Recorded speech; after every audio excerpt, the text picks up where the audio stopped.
Halo, apa kabar? Di video kali ini kita akan membahas tentang siklus Krebs. Pengertian siklus Krebs. Siklus Krebs merupakan bagian dari respirasi aerob yang di dalamnya terdapat beberapa proses yang cukup kompleks. Namun, inti dari siklus ini adalah untuk dapat menghasilkan energi. Sebelum memasuki tahap siklus Krebs, tahapan respirasi aerob dimulai dari glikolisis, dekarboksilasi oksidatif, lalu memasuki tahap siklus Krebs, kemudian masuk ke tahap akhir yaitu transfer elektron.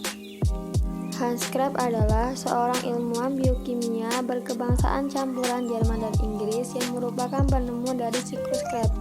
Siklus Krebs disebut juga siklus asam asitrat karena produk dalam siklus Krebs menghasilkan senyawa berupa asam asitrat. Siklus Krebs terjadi di mitokondria.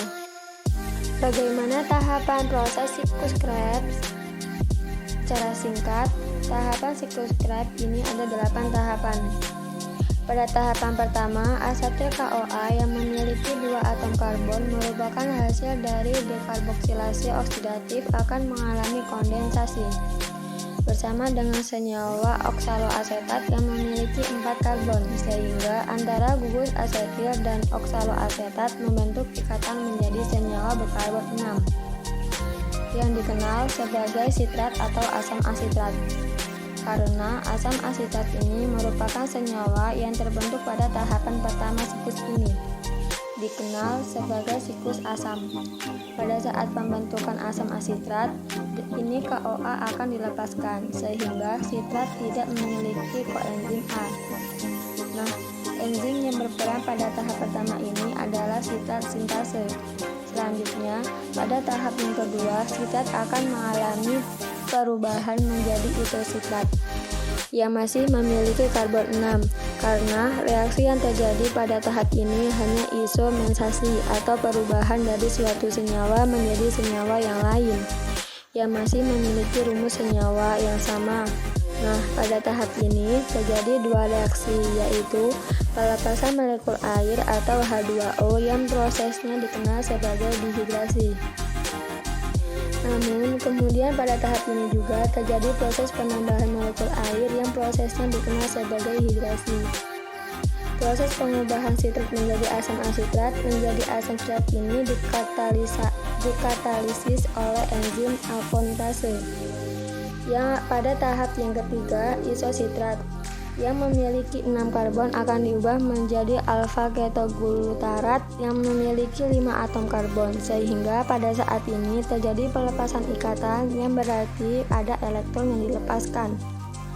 Elektron yang dilepaskan itu akan diterima oleh NAD+, sehingga membentuk yang ada pada tahap ini. Pula terjadi proses dekarboksilasi atau pengurangan karbon berjumlah 1 karbon. Nah, 1 karbon ini akan membentuk CO2. Enzim yang berperan adalah isositrat dehidronase. Tahap yang keempat, alfa glutorat yang memiliki 5 atom karbon akan diubah menjadi suksinil koenzim A yang memiliki 4 karbon atom. Ini berarti pada tahap ini juga terjadi dekarboksilasi atau pelepasan 1 karbon.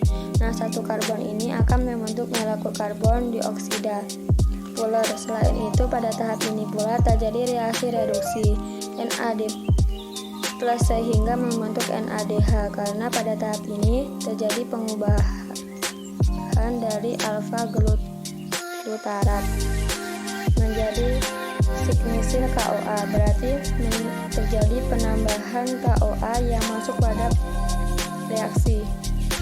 Reaksi ini sehingga KOA akan berkaitan dengan senyawa suksinil, membentuk suksinil KOA. Enzim yang berperan pada tahap ini itu alfa ketoglutarat dehidrogenase. Tahap yang kelima, suksinil KOA yang memiliki 4 atom karbon akan diubah menjadi suksinat yang masih memiliki 4 atom karbon. Pada tahap ini tidak ada pengurangan atom karbon seperti pada tahap sebelumnya, tapi pada tahap ini terdapat beberapa reaksi, yaitu fosfat inorganik akan berperan pada tahap ini sebagai pemutus ikatan koenzim A yang terdapat pada suksinil, sehingga pada tahap ini KOA akan dilepaskan dan fosfat inorganik akan berkaitan dengan GBP membentuk GTP. Namun pada beberapa sel fosfat yang telah membentuk GTP akan ditransfer lagi ke ADP sehingga berbentuk ATP. Baik GTP ataupun ATP, keduanya memiliki energi yang setara.